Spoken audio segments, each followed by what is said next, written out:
എല്ലാവർക്കും സ്വാഗതം. ഈ റിവ്യൂ ഇഷ്ടപ്പെടുവാണെങ്കിൽ ഒന്ന് ലൈക്ക് ചെയ്തും സബ്സ്ക്രൈബ് ചെയ്തും സപ്പോർട്ട് ചെയ്യണേ. അപ്പോൾ രോഹിത്തിന് എല്ലാവരോടും എല്ലാത്തിനോടും ഭയങ്കര ദേഷ്യമാണ്. ഭക്ഷണമായിട്ട് ചെന്ന അലീനയോടും ദേഷ്യപ്പെടുന്നുണ്ട്. അന്നേരം അലീന പറയുന്നുണ്ട്, ഈ ഭക്ഷണം വേണമെങ്കിൽ കഴിച്ചാൽ മതി, ഞാൻ അവിടെ വെച്ചേക്കാം.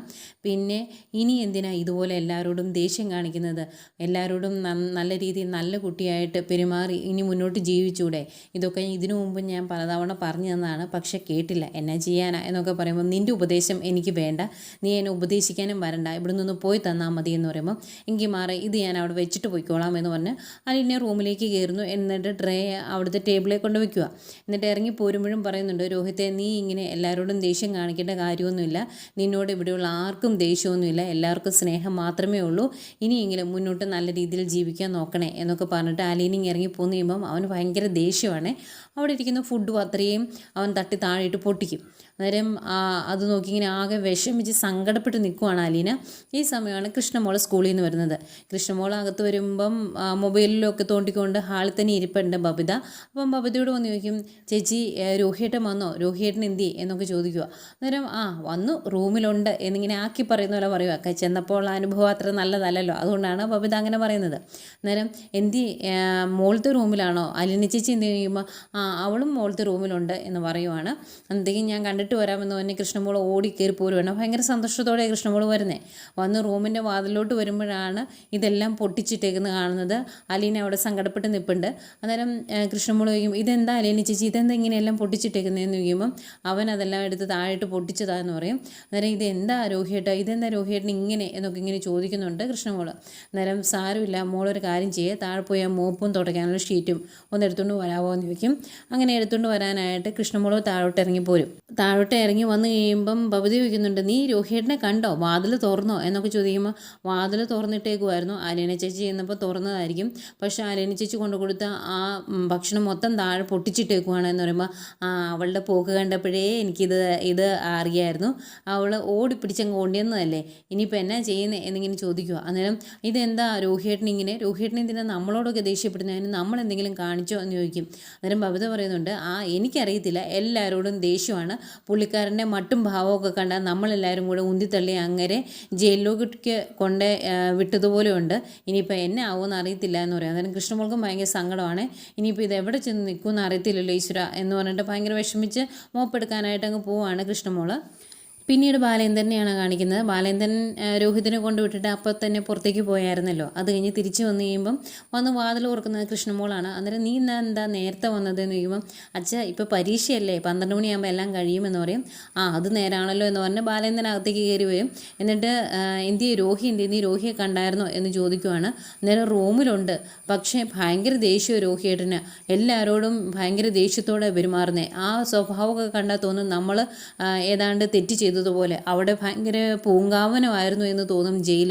ആ പൂങ്കാവനത്തിൽ നിന്ന് നമ്മൾ പിടിച്ചിറക്കിക്കൊണ്ട് വന്ന ദേഷ്യമാണ് കാണിക്കുന്നതെന്ന് തോന്നും, ആ രീതിയിൽ പെരുമാറുന്നത് എന്നൊക്കെ പറയും. അന്നേരം ബാലേന്ദ്രൻ ചോദിക്കും, അതെന്താ നീ അങ്ങനെ പറഞ്ഞത് എന്ന്. അന്നേരം കൃഷ്ണമോൾ പറയുന്നുണ്ട്, ഞാൻ വരുന്ന സമയത്ത് അലീന ചേച്ചി കുറച്ച് ഭക്ഷണം കഴിക്കാൻ കൊണ്ട് കൊടുത്തായിരുന്നു, അതെല്ലാം താഴെ ഇട്ട് പൊട്ടിച്ചു, ട്രേ എല്ലാം റൂമിൽ പൊട്ടിച്ചിട്ടേക്കുമായിരുന്നു എന്നിങ്ങനെ പറയുമ്പം ബാലേന്ദ്രൻ ചോദിക്കും, അവൻ അലീനയോട് തട്ടിക്കയറിയോ എന്ന്. അന്നേരം അതറിയില്ല, ഞാൻ വന്നപ്പോൾ കണ്ടത് ഇതാണ് എന്ന് പറയുമ്പോഴേക്കും ഭയങ്കര ദേഷ്യം വരുന്നുണ്ട് കേട്ടോ ബാലേന്ദ്രന്. അങ്ങനെ ബാലേന്ദ്രൻ പറയുന്നുണ്ട്, ഈ പോക്ക് പോയിട്ടുണ്ടെങ്കിൽ അവനെ തിരിച്ച് ജയിലിൽ കൊണ്ട് വിടേണ്ടി വരുമോ എന്നും ചോദിക്കുന്നുണ്ട്. പിന്നീട് ഉച്ചയ്ക്ക് ഫുഡ് കഴിക്കാൻ വേണ്ടി എല്ലാവരും വന്നിരിക്കുവാണ്. ബാലേന്ദ്രൻ ഇറങ്ങി വന്നു. കൃഷ്ണമോൾ കുറേ പോയി വിളിച്ചു രോഹിത്തിനെ, അവൻ വാതിൽ തുറന്നില്ല. കൃഷ്ണമോൾ ഇറങ്ങി വന്നിട്ട് പറയുന്നുണ്ട്, ഞാൻ വിളിച്ചിട്ട് വാതിൽ തുറക്കുന്നില്ല എന്ന്. അന്നേരം എങ്കിലൊന്ന് കാണണമല്ലോ, അവൻ ഇങ്ങനെ തുടങ്ങിയാൽ ശരിയാകുകയല്ലോ എന്ന് പറഞ്ഞ് രോഹിത്തിനെ വിളിക്കാൻ പോകാൻ വേണ്ടി തുടങ്ങുവാണ് ബാലേന്ദ്രൻ. അന്നേരം അലീന പറയും, വേണ്ട അച്ഛാ, വിളിച്ചാലും അവൻ ഇറങ്ങി വരത്തൊന്നുമില്ല, നമുക്ക് ഫുഡ് അങ്ങോട്ട് കൊണ്ടു കൊടുക്കാമെന്ന് പറയും. അന്നേരം ബാലേന്ദ്രൻ ചോദിക്കും, അതിൻ്റെ ആവശ്യം എന്താ, അവൻ ഇവിടെ ഇറങ്ങി വന്ന് ഭക്ഷണം കഴിക്കാമല്ലോ, അങ്ങനെ അവൻ്റെ ശീലത്തിന് ഓർത്ത് തുള്ളേണ്ട കാര്യമൊന്നുമില്ല എന്ന് പറയുമ്പം, വേണ്ട അച്ഛാ, പറയണേ കേൾക്കുക, അവൻ ഇങ്ങോട്ട് ഇറങ്ങി വരികയല്ല, വെറുതെ എന്തിനാ ബഹളം വയ്ക്കുന്നത്, നമുക്ക് ഭക്ഷണം അങ്ങോട്ട് കൊണ്ട് കൊടുക്കാം എന്ന് പിന്നെയും പറയുമ്പം, നീ നേരത്തെ കൊണ്ട് കൊടുത്തിട്ട് അവൻ എന്നതാ കാണിച്ചതെന്ന് എനിക്ക് അറിയത്തില്ലേ എന്ന് ചോദിക്കും. അത് എന്നോടുള്ള ദേഷ്യം കൊണ്ടല്ലേ, നമുക്ക് കൃഷ്ണമോളുടെ കൈ കൊടുത്തു വിടാമെന്ന് പറയും. അങ്ങനെ കൃഷ്ണമോളുടെ കയ്യിൽ ഭക്ഷണമെല്ലാം എടുത്ത് കൊടുത്തു വിടുവാണ് അലീന. ആ ഭക്ഷണം കൊണ്ട് കൃഷ്ണമോൾ റൂമിലേക്ക് പോകാൻ തുടങ്ങുമ്പോൾ ബാലേന്ദ്രനും കൂടെ പോകുന്നുണ്ട്. നീ നിൽക്കുക, ഞാനും കൂടെ വരാമെന്ന് പറഞ്ഞു. അവർ കയറി പോകുമ്പോൾ കൃഷ്ണമോൾ പറയുന്നുണ്ട്, അച്ഛൻ കൂടെ വരണ്ട, ഞാൻ കൊടുത്തോളാം എന്ന് പറയുമ്പോൾ അവൻ വാതിൽ ഓർക്കുമെന്നൊന്നും എനിക്ക് അറിയണ്ടേ എന്ന് പറഞ്ഞാണ് ബാലേന്ദ്രൻ കൂടെ കയറി ചെല്ലുന്നത്. ഏതായാലും അവിടെ ചെന്നിട്ട് കൃഷ്ണമോൾ കുറേ വിളിക്കും, വാതിൽ ഓർക്കുകയില്ല. അന്നേരം ബാലേന്ദ്രൻ റൂമിൽ തട്ടി വിളിക്കുന്നതേക്കും അവൻ ദേഷ്യപ്പെട്ട് വാതിലങ്ങ് തുറക്കും. എന്നിട്ട് ഇത് എന്തൊരു കഷ്ടം, ഇത് മര്യാദയ്ക്ക് കിടന്നൊന്ന് ഉറങ്ങാനും സമ്മതിക്കുകയില്ലേ എന്ന് ചോദിച്ച് ഭയങ്കരമായിട്ട് ദേഷ്യപ്പെടും ഇവരോട്. അന്നേരം ബാലേന്ദ്രൻ ചോദിക്കും, റൂമിൻ്റെ കുറ്റി ഇട്ടിട്ട് കിടന്ന് ഉറങ്ങുന്നതാണോടാ മര്യാദ? ഒരാൾ വന്ന് വിളിച്ചിട്ടുണ്ടെങ്കിൽ വാതിൽ ഓർക്കണ്ടേ എന്ന് ചോദിക്കുമ്പോൾ എൻ്റെ മര്യാദ ഇതാ, എന്നെ കൂടുതൽ മര്യാദ പഠിപ്പിക്കാനൊന്നും ആരും വരണ്ട എന്ന് പറയുമ്പം നീ ഇവിടെ കിടന്ന് ഇത്രയും നെകളിക്കേണ്ട കാര്യമൊന്നുമില്ല, നീ കണ്ട തോന്നിയാസം എല്ലാം ചെയ്ത് ജയിലിലും കയറിയിട്ട് ഇങ്ങോട്ട് തിരിച്ചു വന്നതാണ്, എന്നിട്ട് പിന്നെയും കിടന്ന് നെകളിക്കുവാണോ എന്നൊക്കെ ബാലേന്ദ്രൻ ചോദിക്കുന്നു. അന്നത്തേയും ദേഷ്യം വന്നിട്ട് അതിനിപ്പോൾ എന്നാ വേണ്ടേ, നിങ്ങൾക്ക് എന്നെ തല്ലണോ? തല്ലണമെങ്കിൽ തല്ല്, അല്ലെങ്കിൽ കൊല്ലണമെങ്കിൽ കൊല്ല്, ഞാനങ്ങ് നിന്ന് കൊണ്ടോളാം, അപ്പോൾ നിങ്ങൾക്ക് സമാധാനം എന്നൊക്കെ ചോദിച്ച് ഭയങ്കരമായിട്ട് ദേഷ്യപ്പെടുന്നു. അന്നേരം നിൻ്റെ ഇഷ്ടത്തിന് ഇവിടെ ജീവിക്കാൻ പറ്റത്തില്ല, മര്യാദയ്ക്ക് പറയുന്നത് കേട്ട് അനുസരിച്ച് ജീവിച്ചാൽ മതി എന്നൊക്കെ പറഞ്ഞാൽ ബാലേന്ദ്രന് ദേഷ്യപ്പെടും. അന്നേക്കും അവൻ കുറേ ചീത്ത അങ്ങോട്ടും ഇങ്ങോട്ടും പറഞ്ഞിട്ട് അവൻ വാതിലടയ്ക്കും. അന്നേരം അത് കാണുന്ന ബാലേന്ദ്രൻ അങ്ങ് ഇരച്ച് കയറി വരിക. കാരണം അത്രത്തോളം കഷ്ടപ്പെട്ടിട്ടുണ്ട്, അത്രത്തോളം നാണം കെട്ടിട്ടുണ്ട് ബാലേന്ദ്രൻ. എന്നിട്ട് ഇങ്ങനെ കിടന്നങ്ങ് തിളയ്ക്കുമ്പോൾ അത് കണ്ടുകൊണ്ട് നിൽക്കാൻ പറ്റത്തില്ലല്ലോ. അന്നേക്കും ബാലേന്ദ്രൻ അവിടെ കിടക്കുന്ന ഒരു കസേര എടുത്തിട്ട് വാതിലിൻ്റെ അടിക്കുവാണ്. അന്നേരം കൃഷ്ണമോൾ ഓടി വന്ന് പിടിക്കും. അച്ഛാ അങ്ങനെ ചെയ്യല്ലേ എന്ന് പറഞ്ഞ് കയറി പിടിക്കുന്നുണ്ട്, ഭക്ഷണം അപ്പുറത്ത് മാറ്റി വെച്ചിട്ട്. അന്നേരം ആകെ ബഹളമാകുന്നു. ദേഷ്യം വന്നിട്ട് രോഹിത് പിന്നെയും വാതിൽ ഓർക്കും. നിങ്ങൾക്ക് എന്നതാ വേണ്ടതെന്ന് ചോദിക്കുമ്പം നീ ഇതിൻ്റെ അകത്ത് കയറി അങ്ങനെ കുറ്റിയിട്ടിരിക്കാൻ ഞാൻ സമ്മതിക്കത്തില്ല, നോക്കിക്കോ, നാളെ തൊട്ട് നീ കുറ്റിയിടുന്നു എനിക്ക് കാണണം, ഞാൻ ആശാരിയെ വിളിച്ചുകൊണ്ട് വന്ന് ഇതിൻ്റെ കുറ്റിയെല്ലാം ഞാൻ എടുത്തു മാറ്റും, നീ കുറ്റിയിട്ടിരിക്കുക ഞാൻ കാണട്ടെ എന്നൊക്കെ പറയുവാണ്. അന്നേരം അങ്ങനെ നിങ്ങൾ ചെയ്തിട്ടുണ്ടെങ്കിൽ നിങ്ങൾ എന്നെ കൊല്ലണം എന്ന് പറയുമ്പോൾ ഭയങ്കരമായിട്ട് ദേഷ്യപ്പെടുവാണേ. അന്നേരം ബാലേന്ദ്രൻ പറയുന്നുണ്ട്, നീ ഒരുപാട് കിടന്ന് തിളക്കരുത്, ഒരു മാസമായിട്ട് മനുഷ്യൻ അനുഭവിച്ചത് കുറച്ചൊന്നുമല്ല, നീ കാണിച്ച തോന്നിയാസത്തിന് നാണം കിട്ടും, മനുഷ്യരുടെ മുഖത്ത് പോലും നോക്കാൻ മേലാതെ ബുദ്ധിമുട്ടിയത് ഞങ്ങളാണ്, എന്നിട്ട് പിന്നെയും കിടന്ന് നീ കിടന്ന് തിളയ്ക്കുന്നോ, എൻ്റെ പെമ്മക്കളുടെ മുന്നിൽ കിടന്ന് നീ തിളക്കരുത് കേട്ടോ എന്നൊക്കെ പറയുന്നേക്കും അവന് ഭയങ്കര ദേഷ്യമാണ്. എന്നിട്ട് ദേഷ്യപ്പെട്ടിങ്ങനെ നിൽക്കുമ്പം ബാലേന്ദ്രൻ കൃഷ്ണമോളോട് പറയുവാണ്, നീ ആ ഭക്ഷണം എടുത്ത് ആ റൂമിലേക്ക് വയ്ക്കുക, അവൻ എന്നാ ചെയ്യുന്നതെന്നൊന്ന് കാണട്ടെ എന്ന്. എന്നിട്ട് കൃഷ്ണമോൾ വേണ്ട അച്ഛാന്ന് പറയുമ്പോൾ പറയണ കേക്കടി എന്ന് പറഞ്ഞ് കൃഷ്ണമോളോട് ഭയങ്കരമായിട്ട് ദേഷ്യപ്പെടുവാണ് ബാലേന്ദ്രൻ. വേറെ നിവൃത്തിയില്ലാതെ കൃഷ്ണമോൾ ആ ഭക്ഷണം റൂമിലേക്ക് കൊണ്ടുവയ്ക്കാനായിട്ട് പോകുന്നു. ഭയങ്കര പേടിച്ചാണ് കൃഷ്ണമോൾ റൂമിലേക്ക് അത് കൊണ്ടുവയ്ക്കുന്നത്. എന്നിട്ട് ഇവർ പുറത്തേക്ക് പോരുക. അന്നേരം ബാലേന്ദ്രൻ പറയുന്നുണ്ട്, മര്യാദയ്ക്ക് ഇരുന്നോണം, ഒരുപാട് കിടന്ന് തിളക്കിരുന്നൊക്കെ പറഞ്ഞിട്ട് ബാലേന്ദ്രൻ ഇറങ്ങി പോരുന്നത്. ബാലേന്ദ്രൻ ഇറങ്ങി പോന്നു കഴിയുമ്പോഴേക്കും കൃഷ്ണമോള് രോഹിത്തിനോട് ചോദിക്കുന്നുണ്ട്, എന്തിനാ രോഹിയേട്ടൻ ഇങ്ങനെയൊക്കെ കാണിക്കുന്നേ? രോഹിയേട്ടൻ ജയിലിലായിരുന്ന സമയത്ത് ഞങ്ങളൊക്കെ എന്തോരം വിഷമിച്ചെന്ന് അറിയാവോ? ഇനിയെങ്കിലും സമാധാനത്തോടെ മുന്നോട്ട് ജീവിച്ചൂടെ എന്നൊക്കെ ചോദിക്കുന്നുണ്ട്.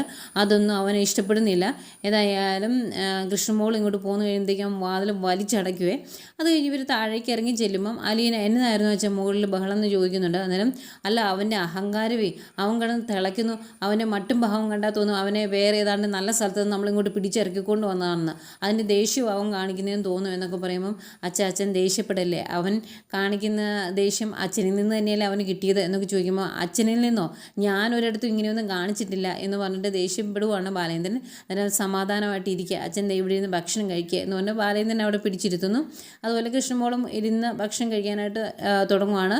അന്നേരം രോഹിത്തിൻ്റെ റൂമിന് ലോക്ക് എടുക്കുന്ന സൗണ്ട് കേൾക്കും. അന്നേരം വാതിലിറന്ന് പുറത്തായിട്ട് ഇറങ്ങിയെന്നാണ് തോന്നുന്നത്, ഞാനൊന്ന് പോയി നോക്കട്ടെ എന്ന് പറഞ്ഞ് കൃഷ്ണമോൾ എഴുന്നേറ്റ് വന്ന് മുകളിലോട്ട് നോക്കുമ്പം കാണുന്നത് രോഹിത് ആ ഫുഡ് പ്ലേറ്റും പിടിച്ച് ഇങ്ങനെ സ്റ്റെയറിന് മുകളിൽ നിൽക്കുന്ന താഴോട്ട് ഇടാൻ വേണ്ടി. അന്നേരം അയ്യോ രോഹിയേട്ട, അത് താഴോട്ട് ഇടല്ലേ, വേണ്ടെങ്കിൽ ഞാൻ വന്ന് എടുത്തോളാം എന്ന് കൃഷ്ണമോൾ പറയും. അന്നേരം ബാലേന്ദ്രനും ബബിതയും എല്ലാവരും എഴുന്നേറ്റ് വന്നത് ഇങ്ങനെ നോക്കുവാണേ. അപ്പോൾ അവർ നോക്കുമ്പോൾ അവനിങ്ങനെ ഇടാൻ പോവാണ് എന്നുള്ള രീതിയിൽ ഇങ്ങനെ പിടിച്ചുകൊണ്ട് നിൽക്കുക. അന്നേരം കൃഷ്ണമോൾ വേണ്ട ഇടല്ലേ, ഞാൻ കയറി വന്ന് എടുത്തോളാം എന്ന് പറഞ്ഞ് കൃഷ്ണമോൾ ഓടി മുകളിലോട്ട് കയറി ചെല്ലുവാണ്. ഈ സമയം കൊണ്ട് ഇവൻ ആ പ്ലേറ്റും സാധനങ്ങളും എല്ലാം താഴോട്ടിടും. ചോറും കറികളും സഹിതം ഫുള്ള് ഹാളിൽ വന്ന് വീണ് പൊട്ടിച്ചെതറുവാണ്. ഇത് കാണുന്ന ബാലേന്ദ്രന് ദേഷ്യം, ഇത്രയ്ക്ക് അഹങ്കാരം നിനക്കുണ്ടെങ്കിൽ നിന്നെ ഞാൻ കാണിച്ചു തരാടാ, നീ ഈ വീട്ടിൽ കിടന്ന് നിന്നെ തിളക്കിയല്ല എന്നൊക്കെ പറഞ്ഞ് ബാലേന്ദ്രൻ കയറി ചെല്ലാൻ തുടങ്ങുന്നു. അന്നേക്കും അവർ പെൺമക്കൾ 3 പേരോട് പിടിച്ചു നിർത്തുന്നുണ്ട്. അച്ഛാ കയറി പോകല്ലേ, ഈ സമയത്ത് അച്ഛനിങ്ങനെ ദേഷ്യപ്പെടല്ലേ എന്നൊക്കെ അലീന പറയുന്നുണ്ട്. അല്ലാതെ ഇവൻ്റെ ഈ അഹങ്കാരം കണ്ടോണ്ട് ഞാനിവിടെ നിൽക്കണോ, നടക്കുകയില്ല എന്ന് പറയുമ്പോൾ അച്ഛാ അവൻ ഈ കാണിക്കുന്നത് മൊത്തം അവൻ്റെ ജീവിതം നശിച്ചു പോയതിൻ്റെ ഫ്രസ്ട്രേഷനും ദേഷ്യവും ഒക്കെയാണ്. അവനെ തന്നെയാണ് എറിഞ്ഞുടയ്ക്കാൻ ശ്രമിക്കുന്നത്. അച്ഛൻ ഇങ്ങനെയൊന്നും ചെയ്യല്ലേ, പ്ലീസ് പോകല്ലേ എന്നൊക്കെ പറഞ്ഞ് അലീന ബാലേന്ദ്രനെ ഒന്ന് ആശ്വസിപ്പിക്കുന്നുണ്ട്. എന്നിട്ട് ഡൈനിങ് ടേബിളിൻ്റെ അവിടെ കൊണ്ട് ഇരുത്തുക. പിന്നെ കാണിക്കുന്നത് ശരണ്യയുടെ വീടാണ്. ശരണ്യയുടെ വീട്ടിലേക്ക് ആ സമുദായ നേതാക്കന്മാരും അതുപോലെ ആ വനിതാ നേതാവും ഒക്കെ വരുന്നുണ്ട്. കട്ടക്കലിപ്പിലാണ് എല്ലാവരും. വന്നിട്ട് വിളിക്കുവാണ്, പ്രഭാകര ഇങ്ങനെ ഇറങ്ങി വന്നേ, ശരണ്യയുടെ നിന്നോട് കുറച്ച് കാര്യങ്ങൾ പറയാനുണ്ട് എന്ന് പറയുന്നു. അന്നേക്കും ശരണ്യയുടെ അമ്മയും അച്ഛനും ഇറങ്ങി വരുവാണ്. വന്നു കഴിയുന്നത് വനിതാ നേതാവ് സംസാരിക്കുന്നത്. അവർ ചോദിക്കുന്നുണ്ട്, ഞാൻ പലതവണ നിങ്ങളോട് പറഞ്ഞു തന്നല്ലായിരുന്നോ എന്താണ് കോടതിയിൽ പറയേണ്ടതെന്ന്? നിങ്ങളുടെ മകളോടും പറഞ്ഞു തന്നായിരുന്നല്ലോ, എന്നിട്ട് നിങ്ങൾ എന്താണ് കോടതിയിൽ പറഞ്ഞത്? ഇനിയിപ്പം നിങ്ങൾക്ക് ഞങ്ങളുടെ ഒന്നും ആവശ്യമില്ലായിരിക്കും. കഷ്ടപ്പെട്ട് വെയിൽ കൊണ്ട് നിങ്ങൾക്ക് വേണ്ടി സമരം ചെയ്തത് ഞങ്ങളാണ്. സർക്കാരിൻ്റെ അടുത്ത് നിങ്ങളുടെ മകൾക്ക് വേണ്ടി പലതും ആവശ്യപ്പെട്ടത് ഞങ്ങളാണ്. എന്നിട്ടാണ് ഞങ്ങളോട് ഈ ചതി കാണിച്ചത് എന്നൊക്കെ പറയുമ്പം പ്രഭാകരൻ പറയുന്നുണ്ട്, ഇത്തിരി ഗൗരവമുള്ള കാര്യമല്ലേ സംസാരിക്കാൻ പോകുന്നത്, നമുക്ക് അകത്തോട്ട് കയറിയിരുന്ന് സംസാരിക്കാമെന്ന്. അന്നേരം അവർ പറയുന്നുണ്ട്, ഇങ്ങോട്ട് സംസാരിക്കുന്ന ഒന്നും കേൾക്കാൻ ഞങ്ങൾക്ക് താല്പര്യമില്ല. ഞങ്ങൾ അങ്ങോട്ട് കുറച്ച് കാര്യങ്ങൾ പറയുന്നുണ്ട്, അത് കേട്ടാൽ മാത്രം മതി. നിങ്ങളെ വിചാരണ ചെയ്യാനാണ് ഞങ്ങൾ വന്നത് എന്നൊക്കെയാണ് വനിതാ നേതാവിൻ്റെ വായിൽ നിന്ന് വരുന്നത്. എന്നിട്ട് ചോദിക്കുന്നുണ്ട്, ഇനിയിപ്പം ഞങ്ങളുടെ ആവശ്യമൊന്നും വേണ്ടായിരിക്കുമല്ലേ? കാരണം പണം തന്ന് സഹായിക്കാനും ഇനി അങ്ങോട്ട് ബാക്കിയുള്ള കാര്യങ്ങളൊക്കെ ചെയ്യാനും വേറെ ആൾക്കാർ കാണുമല്ലോ. ആ ഉറപ്പുള്ളത് കൊണ്ടല്ലേ നിങ്ങളുടെ മോള് കോടതിയിൽ ഈ കാര്യങ്ങളെല്ലാം ചെയ്തു വെച്ചത്? നിങ്ങളും അതിന് കൂട്ടല്ലേ എന്നൊക്കെ ചോദിച്ച് ഭയങ്കരമായിട്ട് ശരണ്യയുടെ അച്ഛനോട് ദേഷ്യപ്പെടുവാണ്. അതിൻ്റെ കൂടെ ഒരാൾ പറയുവാണ്, ആ നേതാക്കന്മാരിൽ ഒരാൾ തന്നെ പറയുവാണ്, ഇനി നിങ്ങൾ എങ്ങനെയാണ് ജീവിക്കുന്നത് എന്നൊന്നും ഞങ്ങൾ കാണട്ടെ. ഇനിയിപ്പം അവൾക്ക് സർക്കാർ ജോലി കിട്ടിയല്ല, ഇനി ഏതെങ്കിലും കൂലിപ്പണി ചെയ്ത് ജീവിക്കാനാണെങ്കിലും അത് നടക്കുന്നതൊന്നും ഞങ്ങൾ കാണണം. നിങ്ങളെ ആരെങ്കിലും സഹായിക്കാൻ തുനിഞ്ഞിറങ്ങിയിട്ടുണ്ടെങ്കിൽ അതുപോലും ഞങ്ങൾ തടയും എന്നൊക്കെയാണ് ഇവർ പറയുന്നത്. അപ്പോഴത്തേക്കും ശരണ്യ ഇറങ്ങി വരും. വന്നല്ലോ, ഇവളല്ലേ കോടതിയിൽ കയറി ഈ കാര്യങ്ങളെല്ലാം ഒപ്പിച്ചു വെച്ചത്. ഇനി നിന്നോടാണ് ഞങ്ങൾക്ക് ചോദിക്കാനുള്ളത്, നീ എന്ത് കണ്ടിട്ടാണ് അത്രയൊക്കെ പറഞ്ഞത്? നിന്നെ സഹായിക്കാമെന്ന് ആ വേലക്കാരി പെണ്ണ് വന്ന് പറഞ്ഞോ, അതോ സ്വർണ്ണക്കടക്കാരൻ ഇഷ്ടം പോലെ പണം തരാമെന്ന് പറഞ്ഞോ? അതുകൊണ്ടാണോ നീ ഈ കാര്യങ്ങളൊക്കെ ചെയ്തത്? ഇനിയിപ്പം പണം തരാനും കൂടെ നിർത്താനും ആൾക്കാർ കാണൂലേ എന്നൊക്കെ ചോദിച്ച് ശരണ്യോടും ഭയങ്കര മോശമായിട്ട് സംസാരിക്കുന്നു. എന്നിട്ട് ഇതെല്ലാം കേട്ടോണ്ട് ശരണ്യ മിണ്ടാതെ ഇരിക്കുമ്പം, നീ എന്താടി മിണ്ടാതെ നിൽക്കുന്നത്? നിൻ്റെ വായിൽ നിന്ന് എനിക്ക് മറുപടി കിട്ടണമെന്ന് പറയുവാണ് വനിതാ നേതാവ്.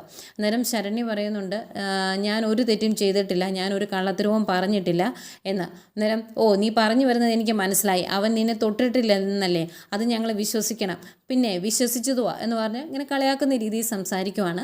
അന്നേരം ശരണ്യ പറയുന്നുണ്ട്, ഞാൻ പറഞ്ഞത് സത്യമാണ്, സത്യമായ കാര്യം മാത്രമേ ഞാൻ അവിടെ പറഞ്ഞിട്ടുള്ളൂ.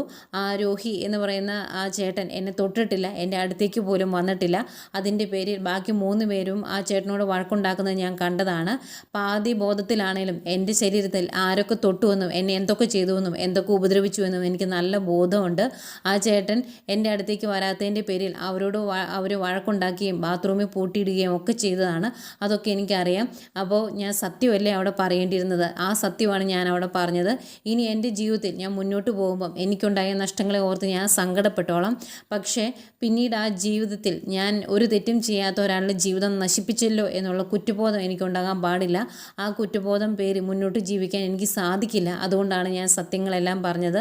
ഞാൻ സത്യം മാത്രമേ അവിടെ പറഞ്ഞിട്ടുള്ളൂ.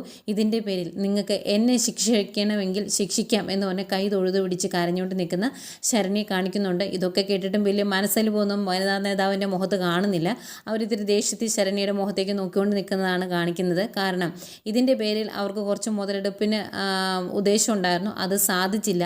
പ്രത്യേകിച്ച് നമ്മുടെ ബാലേന്ദ്രൻ്റെ കയ്യിൽ നിന്നും അതിൻ്റെ കലിപ്പും ദേഷ്യമൊക്കെയാണ് അവർ ശരണ്യോട് കാണിക്കുന്നത്. ഏതായാലും അത്രയും കാണിച്ചുകൊണ്ട് ഇന്നത്തെ കഥ അവസാനിക്കുന്നു. പിന്നെ കുറച്ച് പ്രമോ കാണിക്കുന്നുണ്ട്. അതിൽ രോഹിത്തിനെ നാട്ടുകാരെല്ലാവരോടും ഓടിച്ചിട്ട് അടിക്കുന്നതായിട്ട് അവൻ സ്വപ്നം കാണുന്നതായിരിക്കണം കേട്ടോ. അങ്ങനെയുള്ള കാര്യങ്ങളൊക്കെ കണ്ട് റൂമിലിരുന്ന് പേടിച്ച് കരയുന്നൊക്കെ കാണിക്കുന്നുണ്ട് കേട്ടോ. അത് കഴിഞ്ഞ് വീണ്ടും ഫുഡുമായിട്ട് ചെല്ലുന്ന അലീനയുടെ കയ്യിൽ നിന്ന് ഫുഡ് തട്ടിക്കളയുന്നു. ബാലേന്ദ്രനുമായിട്ട് പൊരിഞ്ഞ ബഹളവും അടിയൊക്കെ അവിടെ കിടന്ന് നടക്കുന്നുണ്ട് കേട്ടോ. അത് കഴിഞ്ഞ് നമ്മുടെ വൈജയന്തി തിരിച്ചു വരുന്നത് കാണിക്കുന്നുണ്ട്. വേറെ നിവൃത്തിയില്ല, മകൻ ഇവിടെ പിടിവിട്ട് ഭ്രാന്തളകി നിൽക്കുവാണ്. അതുകൊണ്ട് മകൻ കൂടെ ചെല്ലില്ല എന്ന് മനസ്സിലായി. ഇനിയിപ്പം വേറെ വീട്ടിലോട്ട് പോയി കഴിഞ്ഞാൽ ഇങ്ങോട്ട് ഇനി തിരിച്ച് കയറി വരാനും പറ്റത്തില്ലല്ലോ. അതുകൊണ്ടായിരിക്കും ആ ശക്തി നേരെ ഇങ്ങോട്ട് വെച്ച് പിടിപ്പിച്ചിട്ടുണ്ട്. റൂമിൽ വന്നിട്ടും വലിയ മുഖത്ത് വലിയ പ്രസന്നതയൊന്നുമില്ല. ഏതായാലും ആകെ വിഷമിച്ച് നിൽക്കുന്ന വൈജയന്തിയാണ് കാണിക്കുന്നത്. കുറച്ച് കഴിഞ്ഞ് തടകുടിഞ്ഞ് എഴുന്നേക്കാനായിരിക്കും. ഏതായാലും മനുവും ഒക്കെ ഉണ്ട്. അങ്ങനെ ഒരു ജനറൽ പ്രൊമോ പോലെ ഒരു പ്രൊമോയും കാണിച്ചിട്ടുണ്ട്.